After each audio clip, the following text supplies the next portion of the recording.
Hello বন্ধুরা, আমরা তোমাদেরকে প্রতিবাদ চ্যানেলে স্বাগতম। আমরা এই প্রতিবাদ চ্যানেলে আজকে আ আমাদের পলাতক হাসিনা, অবৈধ আ হাসিনা আ উন্নয়নের যে মেগা প্রকল্প নিয়ে তারা কথা বলে, সবচেয়ে বেশি অহংকার করে সেটি পদ্মা সেতু।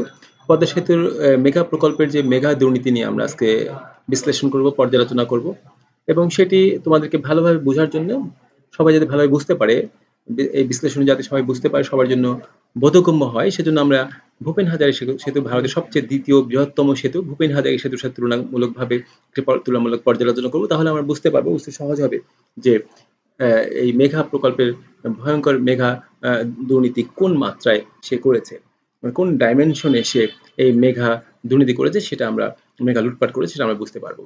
আমরা এই ভূপেন হাজারী সেতু সম্পর্কে আমরা জানার জন্য আমরা গুগলে চলে যাব। গুগলে চলে গেলে তোমরা এরকম একটি চিত্র দেখতে পাবে। সেখানে ভূপেন হাজারী সেতু লম্বা দেখতে পাবে 9.15 কিলোমিটার লম্বা এবং তার স্প্যান হচ্ছে 183 183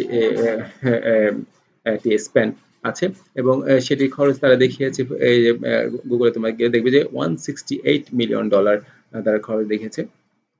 আর ঠিক একইভাবে পদ্মা সেতু সম্পর্কে তোমরা গুগলে সার্চ দিবে এবং গুগলে সার্চ দিলে তোমরা গুগলে গেলে তোমরা দেখতে পাবে পদ্মা সেতুর যে স্প্যান সংখ্যা দৈর্ঘ্য তোমরা জানো, সেটা হচ্ছে যে পদ্মা সেতু 6.15 কিলোমিটার লম্বা পদ্মা সেতু এবং এটির স্প্যান হচ্ছে 41টি স্প্যান।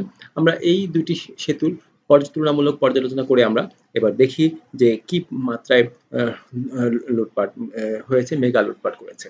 প্রথমে পর্যালোচনার জন্য আমরা পদ্মা সেতু আমরা একটা ট্যাবলে নিয়ে আসছি। পদ্মা সেতু এবং ভুবন সেতুর কে আমরা এই তথ্যগুলোকে একটা ট্যাবলে নিয়ে আমরা পর্যালোচনা করব।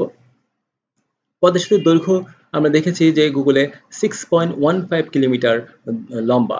দৈর্ঘ্য 6.15 কিলোমিটার পদ্মা সেতুর দৈর্ঘ্য। ভূপেন হাজারী সেতুর দৈর্ঘ্য কিন্তু 9.15 কিলোমিটার দৈর্ঘ্য, অর্থাৎ আমাদের 1.5 গুণ, মানে 3 কিলোমিটার বেশি আমাদের পদ্মা সেতুর থেকে ভূপেন হাজারী সেতুর লম্বা।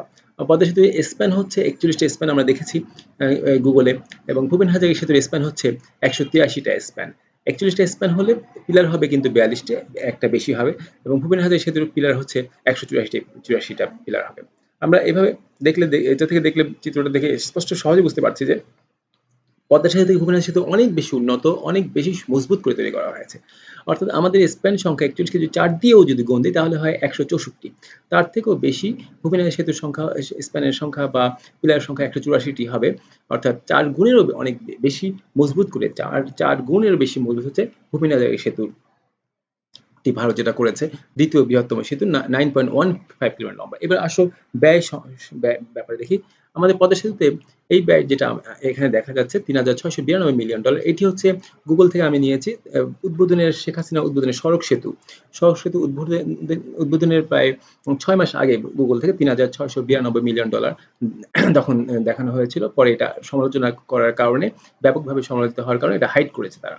তারা তো অসংখ্য জিনিস হাইড করে, কারণ তারা লুট করে, চুরি করে মানুষের টাকা। যার কারণে তারা হাইড করতে হয়। যখন তারা এটা সমালোচনা হলো তখন এটা নিয়ে তারা হাইড করেছে, সেটা আমরা পরে দেখবো আমরা। এখন এখন কোনটা দেখিয়েছে। যাই হোক, $3,692 মিলিয়ন তখন তারা দেখানো হয়েছে উদ্বোধনের 6 মাস আগে। তারপর কিন্তু আরো খরচ হয়েছে, আরো ব্যয়টা করেছে, কিন্তু তারা সেটা হাইড করেছে। এবং ভূপেন হাজারী সেতুর ব্যয় কত আমরা দেখেছি গুগলে $168 মিলিয়ন। এখন আমরা তুলনা করতে গেলে আমরা দেখব যে 168 দিয়ে 3,692 কে ভাগ দাও, তাহলে যেটা বের হবে সেই রেজাল্ট হচ্ছে 21.9।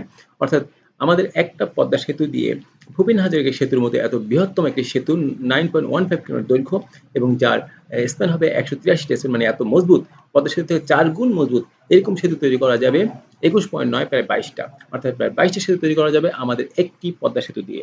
তার মানে আমাদের একটি পদ্মা সেতু দিয়েই মূলত ভারতের চেহারাকেই পরিবর্তন করে ফেলা যাবে। 22টি এরকম দ্বিতীয় বৃহত্তম ভারতের এরকম বিশাল বিশাল সেতু, 22টি সেতু তৈরি করা যাবে, এত মজবুত সেতু।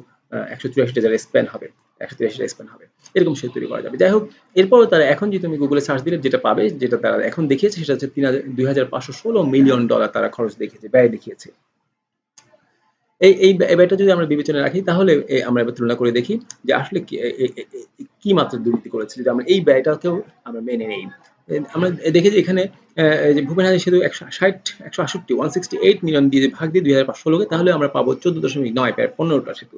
অর্থাৎ আমার যেই ব্যয়টা তারা দেখিয়েছে সেই ব্যয়টাকেও যদি আমরা বিবেচনায় নেই, তাহলেও আমরা দেখতে পাবো যে 15টা সেতু এই যে তৈরি করা যাবে ভূপেন হাজারী সেতুর মতো এরকম বৃহত্তম সেতু, এবং যার স্প্যান হবে 183টা, অর্থাৎ পদ্মা সেতু থেকে 4 গুণ বেশি মজবুত এরকম সেতু তৈরি করা যাবে, 15টা সেতু তৈরি করা যাবে আমাদের একটা পদ্মা সেতু দিয়ে। মানে পদ্মা সেতুর যে ব্যয় দেখানো হয়েছে, যে দুর্নীতির মাধ্যমে, যে মহা লুটপাটের মাধ্যমে যে ব্যয় দেখানো হয়েছে, সেই ব্যয় দিয়ে আসলে ভূপেন হাজারী সেতুর মতো সেতু তৈরি করা যাবে 15টা সেতু, যেটা পদ্মা সেতু থেকেও 4 গুণ বেশি উন্নত, 4 গুণ বেশি মজবুত সেতু তৈরি করা সম্ভব হবে। এখন আমরা এতটুকু বুঝতে পারলাম যে কি মহা লুটপাট করেছে, যেটা আসলে কত ভয়ঙ্কর লুটপাট করেছে। পৃথিবীর ইতিহাসে এরকম এক্সাম্পল পাওয়া খুবই বিরল, এরকম একজন পাওয়াই যাবে না, হয়তো এরকম একজন হয়তো দিতেই পারবে না যে এত মাত্রায় লুটপাট করেছে। এটা বোঝার জন্য আমরা আরেকটু এই যে বিশ্লেষণ করি, সেটি হচ্ছে যদি ভূপেন হাজারী সেতু তৈরি করতে, যেটা 9.15 কিলোমিটার দৈর্ঘ্য এবং 168 ওয়ান ওয়ান 183 183টা স্প্যান দিয়ে মজবুত করে যদি ভূপেন হাজারী সেতু তৈরি করতে $168 মিলিয়ন লাগে, তাহলে পদ্মা সেতু যেখানে মাত্র 41 স্প্যান থাকবে এবং 6.15 কিলোমিটার দৈর্ঘ্য একটি সেতু, এরকম সেতু তৈরি করতে আসলে কত টাকা লাগতে পারে, সেই ভূপেন হাজারী সেতুর আলোকে যদি আমরা তুলনা করি, তাহলে দেখতে পাবো সেখানে লাগতে পারে, সব ক্যালকুলেশন যদি ভাবে করো তাহলে তুমি দেখবে মাত্র $110 মিলিয়ন লাগতে পারে, সর্বোচ্চ $110 মিলিয়ন লাগতে পারে একটি পদ্মা সেতু তৈরি করতে। ভূপেন হাজারী সেতুর আলোকে যদি তুলনা করি আমরা, $110 মিলিয়ন সর্বোচ্চ লাগতে পারে।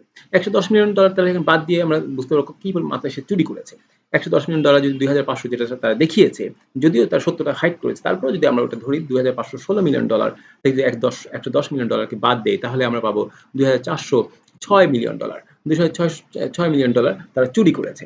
এটাকে আমরা টাকায় কনভার্ট যদি করি, তাহলে কি হবে বোঝার সুবিধার্থে, টাকায় কনভার্ট করলে $2406 মিলিয়ন কনভার্ট করলে হবে 30,929 কোটি টাকা। 30,929 কোটি টাকা বা প্রায় 31,000 কোটি টাকা। অর্থাৎ একটা প্রকল্প থেকেই সে চুরি করেছে 31,000, প্রায় 31,000 কোটি টাকা। যেটা তারা দেখিয়েছে সেটা আসলে চুরি করেছে আরো বেশি। আমরা সেটাকে যদি না নিয়ে শুধুমাত্র যেটা দেখেছি সেটাকেই আমরা যদি বিবেচনায় নেই, তাহলেও প্রায় 31,000 কোটি টাকা সে লুট করেছে একটা প্রকল্প থেকে। একটা প্রকল্প থেকে হাসিনা 31,000 কোটি টাকা লুট করেছে। আমরা যদি বোঝার জন্য আমরা বিএনপি 4 দলীয় জোটের সাথে তুলনা করি, 4 দলীয় জোটের 5 বছরে অনেক তদন্ত করে তারা যে দুর্নীতি পেয়েছে, সেটি হচ্ছে খালেদা জিয়ার নামে 2 কোটি টাকার মামলা করেছে, মাত্র 2 কোটি টাকা। আর তাও একটা মিথ্যা মামলা, এটা একটা ভুয়া মামলা। যে কোনো সচেতন ব্যক্তি সেটা জানে যে এটা একটা মিথ্যা মামলা, সে হয়রানি করার জন্য, জুলুম করার জন্য এটা করেছে সে।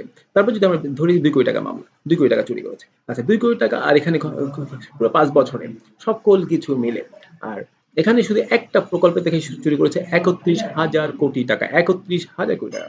ভয়াবহ কথা। কল্পনা করো যদি আমি এই যে কোনো ডাকাত দলকে যদি বাংলাদেশ ব্যাংকের ভল্টে ঢুকিয়ে দেওয়া হয় চুরি করার জন্য, ওপেন চুরি করে, তাহলে তো সে কত টাকা চুরি করতে পারবে? হয়তো সে 10 কোটি টাকা চুরি করবে। হয়তো সে ভাববে যে এর থেকে বেশি দিয়ে আমি কি করবো, আমি বাড়ি গাড়ি সব করার পর কি করতে পারি। আচ্ছা, 100 কোটি টাকা সে লুট করলো, কারণ আসলে চুরি করে কি করবে সে টাকা দিয়ে? সে বাড়ি করলো, গাড়ি কিনলো, জমি কিনলো, সবকিছু করার পর তার আরো যে টাকা থাকবে সে টাকা দিয়ে সে নাতি সব শেষ করতে পারবে। 100 কোটি টাকা হলেও সেটা শেষ করতে পারবে না সে। আসলে 31,000 কোটি টাকা দিয়ে, তাও একটা প্রকল্প থেকে চুরি করা কি আসলে মানুষের পক্ষে সম্ভব? চোরের পক্ষে সম্ভব? সম্ভব না আসলে। কোন জানোয়ারের পক্ষে সম্ভব না। এই বিশ্লেষণ করলে তুমি শেখ হাসিনাকে কি বলবে? শেখ হাসিনা আসলে কি কোন মাত্রার ডাকাত? সে কি আসলে মানুষ? সে আসলে তুমি ভালোভাবে বিশ্লেষণ করে দেখবে আসলে এটা মানুষের পর্যায়েই পড়ে না। কোন মানুষের পক্ষে এত টাকা লুট করা সম্ভব না। যদি টাকা ব্যাংকে, সেন্ট্রাল ব্যাংকে যদি তাকে ঢুকিয়েও দেওয়া হয়, চুরি করার অবাধ সুযোগও দেওয়া হয়, তাহলেও দেখবে যে একটা মানুষের পক্ষে এত টাকা লুট করা সম্ভব না, চুরি করা সম্ভব না, তার কল্পনাকেও ছাড়িয়ে যাবে। কিন্তু শেখ হাসিনা সেটা পেরেছে কেন? শেখ হাসিনা আদৌ কি মানুষ কিনা, এটাই যথেষ্ট বিশ্লেষণের ব্যাপার, এটাই গবেষণার ব্যাপার, যে শেখ হাসিনা আদৌ মানুষ কিনা। সে 31,000 কোটি টাকা শুধু একটা প্রকল্প থেকে, তাহলে আরো কত প্রকল্প, শত শত প্রকল্প সেটা আছে, সেটা আমরা এক এক করে আসবো। যেমন মেট্রো রেল প্রকল্প, সেখানে সে ব্যয় দেখিয়েছে 33,000 কোটি টাকা বেশি। তারপরে বঙ্গবন্ধু টানেল তৈরি করেছে, সেখানে সে ব্যয় দেখিয়েছে 10,000 কোটি টাকার বেশি।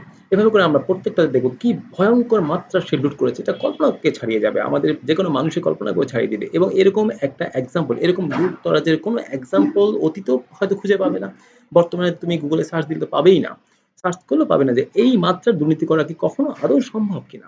এছাড়া তার আরো অনেক বিষয় নিয়ে আমরা প্রতিবাদ চ্যানেলে প্রতিবাদ করব, আমরা জানাবো সেটি। যেমন এই যে কি বলে এই যে ওসি প্রদীপ 204 জনকে হত্যা করেছে, এরকম অসংখ্য ওসি প্রদীপ সে নিজের হাতে তৈরি করেছে। তারপরে ক্রস ফায়ার দিয়েছে, খুন করেছে, গুম করেছে। তার নির্দেশেই সরাসরি রোগী বৈঠা নিয়ে মানুষগুলোকে হত্যা করেছে ওপেন রাস্তায়। তার নির্দেশে হয়েছে। 11 জন মানুষকে বাসে আগুনে পুড়িয়ে মেরেছে শেখ সেলিমে। সেই বক্তব্য থেকে আমরা জানতে পারি।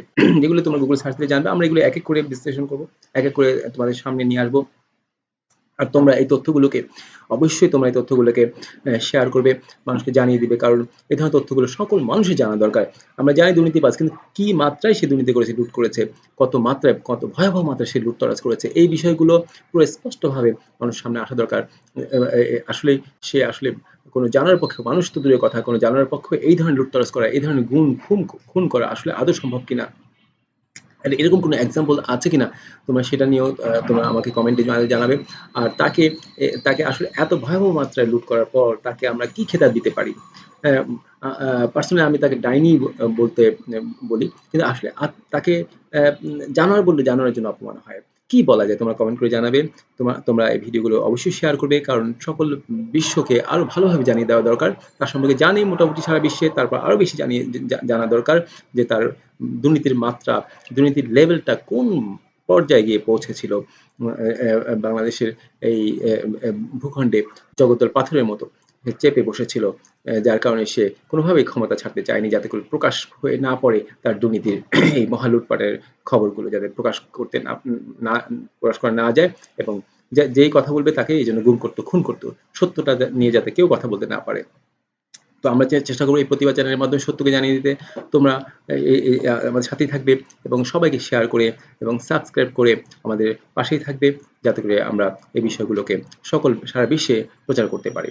তোমাদের সাথে থাকার জন্য অসংখ্য ধন্যবাদ।